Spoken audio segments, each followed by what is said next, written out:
Over the last year or so, I believe the Milwaukee Bucks have become one of the more over-scrutinized teams in the National Basketball Association.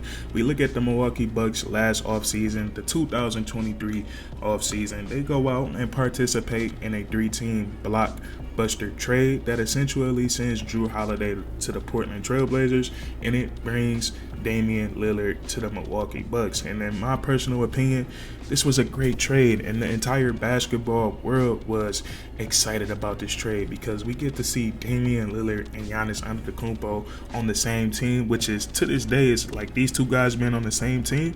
That's actually very nuts. When we look at what Damian Lillard brings to the table, his ability to literally dominate beyond the three-point line. Only one player dominates beyond the three-point line more than Damian Lillard, and that's Stephen Curry when it comes to their ability to shoot from deep and get hot from three-point land. And then you have Giannis on the other hand, who literally gets compared to Shaq when it comes to the most dominant players in NBA history. So you have these guys as a tandem, and I think they instantly get better on paper because they also got to keep their core players. They got to keep Chris Middleton. They got to keep Bobby Portis Jr. They got to keep Brook Lopez. So the Milwaukee Bucks on paper, they looked really good, and then they got out to a fantastic start to start the season. And when I say this team was very over scrutinized, and I guess this trade just put them under some very heavy microscopes. Now I remember when they lost to the Indiana Pacers, I can't remember how many times they played the Pacers, but they played them maybe 2 or 3 times in the span of like 2 or 3 weeks. And I think the Pacers won all the games, or they won 2 of the games, and everyone overreacted to these regular season losses when it's the regular season. Anybody can lose in the regular season. The Minnesota Timberwolves a couple nights ago, they just lost to the Toronto Raptors, who only had 2 wins on the season. So I feel like those losses by the Milwaukee Bucks, it got blown out of proportion. They were at a point in the season. They were 26-13, and they decided to let go of Adrian Griffin. They let go of Doc Rivers. The Milwaukee Bucks, they kind of struggled a little bit after that, but they did find their footing, and they were still good enough. Despite all this internal turmoil that was going on, they were still good enough to get themselves at 3rd place in the Eastern Conference. They won 49 games, 1 game short of 50. So the media is really trying to drive this narrative that Damian Lillard and Giannis Antetokounmpo, these two guys don't work well together, which is simply, in my opinion, that's not true. They were only together for 1 year. They didn't have Chris Middleton for 80-60% of that season. It was a lot going on into the Milwaukee Bucks, but I think people can be so lazy sometimes, and that's one thing I really try to do here. I really try to look at things with context, and when you look at things with context, it actually makes a lot of sense on why the Milwaukee Bucks didn't perform like the team that they were on paper. So you have that going on. I think they were getting over scrutinized, and then they get to the playoffs last year, and they don't have Giannis Antetokounmpo. They don't have the best player on the team. He wasn't able to participate against the Indiana Pacers, and when you don't have your best player, and that best player is Giannis Antetokounmpo, it's going to be very hard to win in the playoffs. So there's no question in my mind, if Giannis Antetokounmpo was healthy for the playoffs last season, I think that at bare minimum the Milwaukee Bucks, they get to the second round. And then another thing you have going, a lot of people say that the Milwaukee Bucks, they shouldn't have had traded Damian Lillard from Jrue Holiday. And another thing a lot of people fail to realize, this is why context is so important. The Milwaukee Bucks didn't know that the Boston Celtics were going to go out and get Jrue Holiday, and I don't think this is really a fair comparison. When we look at the roles between Damian Lillard and Jrue Holiday as of today, as of right now, Jrue Holiday, he went to a basketball team where he became the 4th option, the 5th option. Sometimes he might even be the 6th option on that night. So he doesn't have to worry about as much offensively as when he was on the Milwaukee Bucks. That's why the Milwaukee Bucks made that trade, because they needed more on the offensive side of the ball. So I think those are some really, really strong things to take into consideration.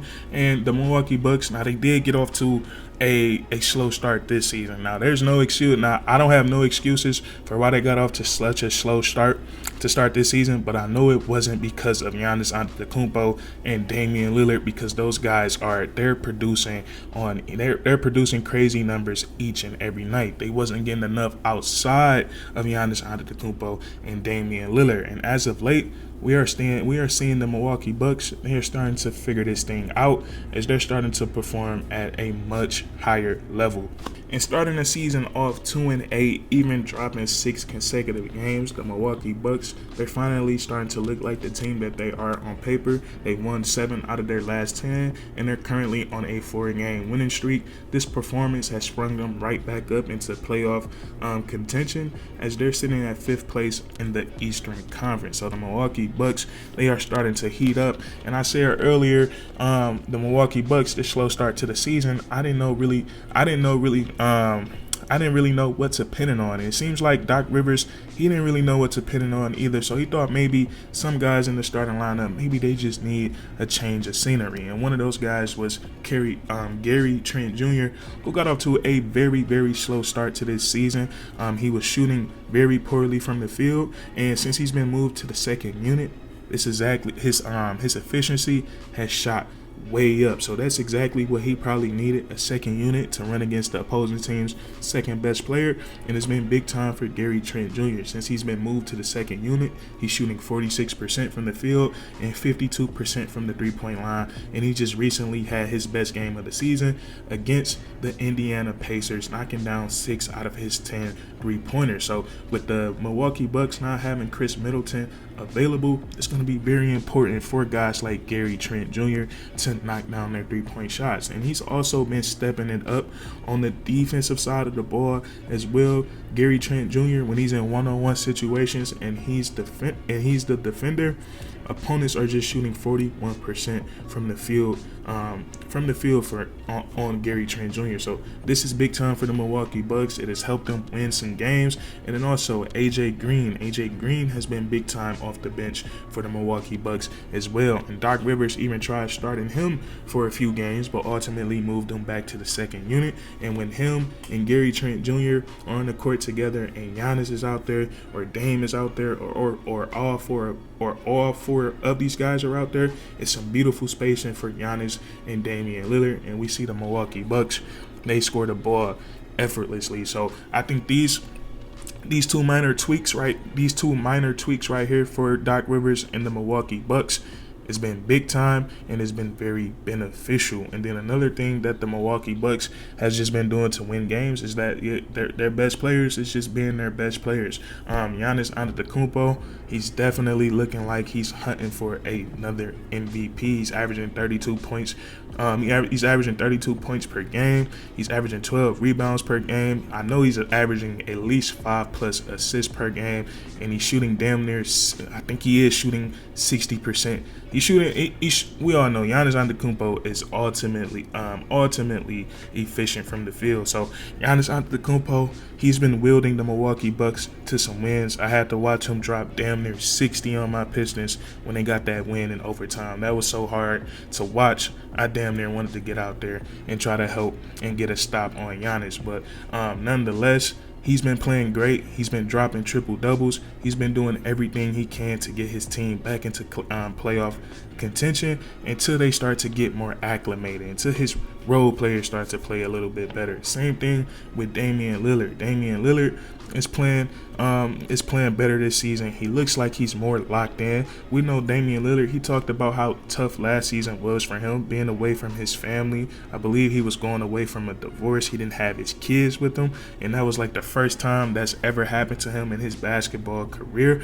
And we're not NBA players, so we don't know how tough it is when you're doing all that traveling, when you're answering all these questions from the media. And then, like we said, the Milwaukee Bucks was just under a huge microscope. Every single L was getting scrutinized by this team, and they're really driving this narrative got so bad. They're talking about teams that's about to go out and trade for Giannis, and I just don't think I don't think there's no way that Giannis Antetokounmpo leaves the Milwaukee Bucks anytime soon, because I think this is really a great situation that they're in. And I think like the real X factor for the Milwaukee Bucks, if they can get a healthy Chris Middleton, and watching Chris Middleton in the playoffs last year as the number one option, because I remember them not having Dame towards the end of that series against the Pacers either, but he still looked like he had a lot of great basketball left in him. It's just a matter of him staying healthy. But if they can get Chris Middleton back into this lineup with Damian Lillard and Giannis Antetokounmpo, that's another thing we got to keep in mind. We didn't see too much of that trio last year either, because Chris Middleton, he was trying to get healthy last season too. So I think he's going to be the real X factor for this Milwaukee Bucks team. But I think these guys are going to be just fine. It doesn't get no better as a duo when it comes to Damian Lillard and Giannis Antetokounmpo, or it's really hard to get better as a duo when you have two players of this magnitude. But the Milwaukee Bucks, they're starting to figure things out. They're looking like a really good ball club. They're starting to win those games that they're supposed to win. But I think another thing we got to take into account, that the NBA is getting very competitive, and it seems like a lot of teams outside of a handful of a couple, they're trying to win each and every game, just like they're at the top of the conference like the other powerhouses in the NBA. So I'm loving the competitive standpoint from it all. But that's what I want to talk about with you guys today. I think the Bucks are definitely over scrutinized, and I think people need to start, when they're talking about sports, gotta add that context in it, because context is so important. But if you guys enjoy it, please leave a like, comment down below if you agree or disagree, and then subscribe for more weekly content. We do this all the time, man, and that's curtains.